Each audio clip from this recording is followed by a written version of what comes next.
আসসালামু আলাইকুম রহমতুল্লাহ। ARC wisdom ওয়েবসের পক্ষ থেকে আপনাকে জানাই স্বাগতম। আমি আজ আলোচনা করব ইসলামের রাগ নিয়ন্ত্রণে করণীয় কী। তো আসুন আমরা জেনে নেই হাদিস ও কোরআনের আলোকে। আবু জার রাদিয়াল্লাহু তাআলা আনহু এর বরাতে বলা হয়েছে, একবার দয়ার নবী রাসূলুল্লাহ সাল্লাল্লাহু আলাইহি ওয়াসাল্লাম আমাদের বললেন, যদি তোমাদের কেউ দাঁড়িয়ে থাকা অবস্থায় রাগান্বিত হয় তবে সেজন্য বসে পড়ে। যদি এতে রাগ চলে যায় তবে ভালো, নয়তো সে শুয়ে পড়বে। আতিয়া রাদিয়াল্লাহু তাআলা আনহু থেকে বর্ণিত, আল্লাহর রাসূল সাল্লাল্লাহু আলাইহি ওয়াসাল্লাম বলেন, রাগ শয়তানের পক্ষ থেকে আসে, আর শয়তান আগুন হতে সৃষ্ট। আগুনকে পানিই নেভাতে পারে। কাজেই তোমাদের কেউ রাগান্বিত হলে সে যেন অজু করে। মহানবীর ওসিয়ত স্মরণ করা আবু হুরায়রা রাদিয়াল্লাহু তাআলা আনহু এর কাছে বর্ণিত আছে যে, এক লোক নবী সাল্লাল্লাহু আলাইহি ওয়াসাল্লামের কাছে আবেদন জানালো, আপনি আমাকে ওসিয়ত করুন। তিনি বললেন, তুমি রাগ করো না। লোকটি আবার একই আবেদন জানালো। তিনি প্রতিবারেই তাকে এই ওসিয়ত করলেন, তুমি রাগ করো না। সূত্র বুখারী। রাসূলুল্লাহ সাল্লাল্লাহু আলাইহি ওয়াসাল্লাম বলেন, ধরাশায়ী করার মাঝে কৃতিত্ব নেই, বরং রাগের সময় নিজেকে নিয়ন্ত্রণে রাখাই আসল কৃতিত্ব।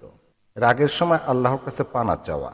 সুলাইমান ইবনে সুরাদ রাদিয়াল্লাহু তাআলা আনহু এর বরাতে বলা আছে যে, নবী সাল্লাল্লাহু আলাইহি ওয়াসাল্লামের কাছে এসে দুই ব্যক্তি কথা কাটাকাটিতে প্রবৃত্ত হলো।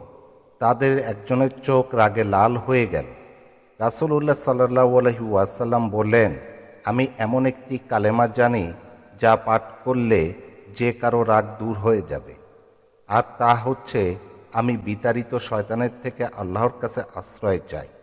সূত্র মুসলিম, হাদিস নম্বর 6458। রাগের সময় চুপ হয়ে যাওয়া। আল্লাহর রাসূল সাল্লাল্লাহু আলাইহি ওয়াসাল্লাম বলেন, তোমাদের কারো যখন রাগ হয় সে যেন চুপ হয়ে যায়, কেননা রাগের মুহূর্তে আমাদের মুখ লাগামহীন হয়ে পড়ে, হিতাহিত জ্ঞান শূন্যের কোঠায় নেমে যায়।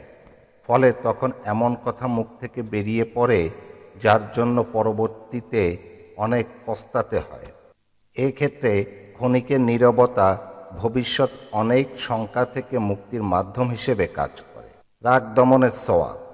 আল্লাহ রাব্বুল আলামিন বলেন, ভালো ও মন্দ দুই সমান হতে পারে না। ভালো দিয়ে মন্দকে বাধা দাও, এতে তোমার সঙ্গে যার শত্রুতা সে হয়ে যাবে অন্তরঙ্গ বন্ধুর মতো। এর চরিত্র তাদেরই হয় যারা ধৈর্যশীল। এর চরিত্র তাদেরই হয় যারা মহাভাগ্যবান। যদি শয়তানের কুমন্ত্রণা তোমাকে উস্কানি দেয় তবে তুমি আল্লাহর শরণ নেবে, তিনি সব শোনেন, সব জানেন। সূত্র সূরা হামিম সেজদা, আয়াত 34 থেকে 36। নবীজি সাল্লাল্লাহু আলাইহি ওয়াসাল্লাম বলেন, যে সুযোগ থাকা সত্ত্বেও রাগ দমন করে, আল্লাহ তাআলা কিয়ামতের দিন তার অন্তরকে সন্তুষ্টি দ্বারা পূর্ণ করে দেবেন।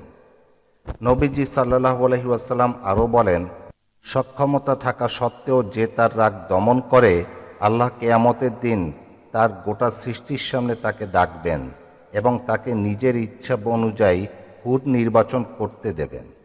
সূত্র আবু দাউদ, হাদিস নম্বর 4777।